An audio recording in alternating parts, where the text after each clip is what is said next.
Hello guys, என்ன வீடியோன்னு பார்த்தீங்கன்னா பிரியாணி எப்படி இருக்குன்னு பார்க்கலாம். எனக்கு தெரிஞ்ச கூட சீக்கிரம் பாருங்கள். சரிங்களா, வீடியோக்குள்ளே போகலாம் வாங்க.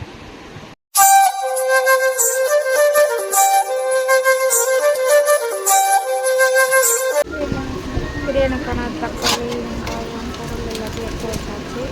எண்ணெய் காஞ்சதும் பட்டை லவங்கம் போட்டாச்சு.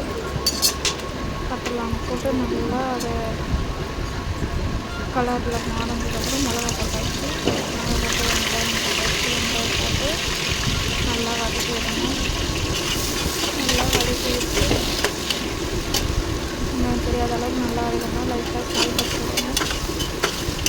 உப்பு போட்டு வதக்கணும். நல்லா வதக்கிடும், அதனால் உப்பு போடும். அதுக்கப்புறம் இஞ்சி பூண்டு பேஸ்ட்டு போட்டு வெங்காயத்தையும் இஞ்சி பூண்டு பேஸ்ட்டு நல்லா வதக்கணும். சிம்மில் வச்சு வதக்கணும். இஞ்சி பூண்டு பேஸ்ட் போட்டோடனே பொருள் அடியில் பிடிக்கும், அதனால் சிம்மில் வச்சு வதக்கணும். வெங்காயத்தை நல்லா வதக்கி விடணும். வெங்காயம் வதக்கினதுக்கப்புறம் தக்காளி போட்டு நல்லா தக்காளி வதக்கிட்டு லைட்டாக உப்பு போட்டு நல்லா வதக்கணும். அதுக்கப்புறம் லைட்டாக கொத்தமல்லி போட்டணும். இதில் போட்டு நல்லா வதக்கிட்டு சிக்கன் தான் நான் போட்டு ஊற வச்சேன்னு பார்த்தீங்கன்னா தயிர், இஞ்சி பூண்டு பேஸ்ட்டு, வெறும் மிளகாத்தூள், உப்பு போட்டு ஊற வச்சிருந்தேன் ஆல்ரெடி 1/2 hour. அது சிக்கன் போட்டதுக்கப்புறம் மசாலா போடணும். சிக்கன் மசாலா, பிரியாணி மசாலா ஒரு பாக்கெட் போடணும். லைட்டாக சால்ட் போட்டு நல்லா வதக்கணும். நல்லா வதக்கினதும் அது மேலே எண்ணெய் பொடி வரும். அதுக்கப்புறமா தான் தண்ணி ஊற்றணும்.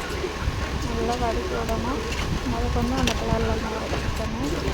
அப்புறமா தண்ணி ஊற்றிட்டு நல்லா கறி உப்பு இருக்கான்னு பார்த்துட்டு அதுக்கப்புறமா பண்ணிவிடணும். பண்ணதுக்கப்புறம் அதை ஓப்பன் பண்ணி பார்க்கலாம். பிரியாணி ரெடி.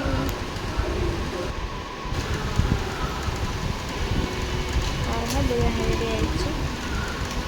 உங்கள் வீட்டில் பிரியாணி எப்படி செய்யணும்னு சொல்லிட்டு கமெண்ட் பண்ணுங்கள். பிரியாணி நல்லா இருக்கான்னு பாருங்கள். பாய்.